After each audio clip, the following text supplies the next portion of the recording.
নমস্কাৰ প্ৰিয় দৰ্শকসকল, আপোনালোক সকলোকে মোৰ অন্য এটা ভিডিঅ'লৈ স্বাগতম। আজিৰ ভিডিঅ'টোত আমি কথা পাতিম ইউটিউবত ভিডিঅ' প্ৰথম কোনে আপলোড কৰিছিলে আৰু এই ভিডিঅ'টো কেতিয়া আপলোড কৰিছিলে, ইউটিউবনো কিমান চনত প্ৰথম কাৰ্যক্ষম হৈছিলে, বিভিন্ন কথা আমি এই ভিডিঅ'ত আলোচনা কৰিম। ইউটিউবত আমি বিভিন্ন ধৰণৰ ভিডিঅ' আপলোড ডাউনলোড দেখি আছোঁ। এতিয়া আপোনালোকৰ মন নাযায়নে যে প্ৰথম কেতিয়া ইউটিউবত ভিডিঅ' আপলোড কৰা হৈছিলে আৰু এই ভিডিঅ'টো নামটো কি, বৰ্তমান এই ভিডিঅ'টো আছেনে নাই, এই ভিডিঅ'টো প্ৰথম কোনে আপলোড কৰিছিলে।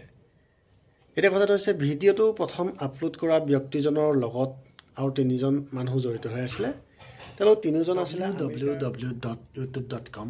এই যিটো ইউটিউবত আমি চাৰ্চ কৰিলে পাওঁ, এই চাৰ্চটো প্ৰথম সক্ৰিয় কৰা হৈছিলে 2005 চনৰ 14 ফেব্ৰুৱাৰী। গতিকে 14 ফেব্ৰুৱাৰীটো অকল ভেলেণ্টাইন ডে'ৰ কাৰণেই বিশ্বব্যাপী বিশেষ নহয়। 14 ফেব্ৰুৱাৰীটো হৈছে ইউটিউবৰ কাৰণেও এটা বিশেষ দৰকাৰী দিন। আৰু এই ইউটিউবটো প্ৰতিষ্ঠা কৰাৰ ক্ষেত্ৰত তিনিজন ব্যক্তিৰ অৰিহণা অতি গুৰুত্বপূৰ্ণ আছিলে। তেওঁলোক ক্ৰমে চাৰ্ড হাৰ্লে, ষ্টিভ চেন আৰু জাভেদ কৰিম। এওঁলোক তিনিজনৰ যুটীয়া প্ৰচেষ্টাতেই ইউটিউবটো কাৰ্যক্ষম হৈ উঠিছিলে। তেওঁলোক তিনিজনৰ অন্যতম হৈছে জাভেদ কৰিম। তেওঁ এবাৰ চিৰিয়াখানাত আছিলে। চিৰিয়াখানাত থাকোঁতে এটা ভিডিঅ' প্ৰস্তুত কৰা হৈছিলে আৰু সেই ভিডিঅ'টোত জাভেদ কৰিমক দেখা পোৱা গৈছিলে। আৰু সেই ভিডিঅ'টোৰ প্ৰথম নামটো দিয়া হৈছিলে মি এট দ্য জু। যিহেতু তেওঁ চিৰিয়াখানাত আছিলে, গতিকে ভিডিঅ'টোৰ নামটো চিৰিয়াখানাত থকা হিচাপে তাৰ নামাকৰণ কৰিছিলে।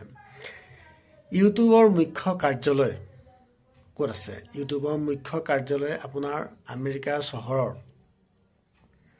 কেলিফৰ্ণিয়াত আছে।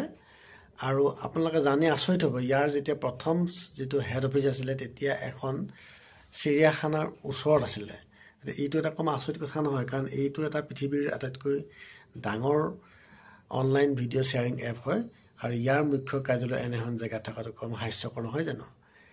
বৰ্তমান ইয়াৰ মুখ্য CEO জন হৈছে চাৰ্ড হাৰ্লে। আৰু চাৰ্ড হাৰ্লে সেই আৰম্ভণিৰ পৰাই আছে। ইউটিউবটো বৰ্তমান গুগলৰ অধীনত কাম কৰি আছে, কাৰণ গুগলে 2006 চনত ইয়াক কিনি লৈছিলে আৰু 6 চনৰ পৰা বৰ্তমানলৈকে ই গুগলৰ অধীনতে কাম কৰি থকা দেখা পোৱা গৈছে। তো আজিৰ ভিডিঅ'ত ইমানেই। ভিডিঅ'টো যদি ভাল লাগিছে তেতিয়াহ'লে ভিডিঅ'টো লাইক, শ্বেয়াৰ আৰু কমেণ্ট কৰিবলৈ নাপাহৰিব। ধন্যবাদ।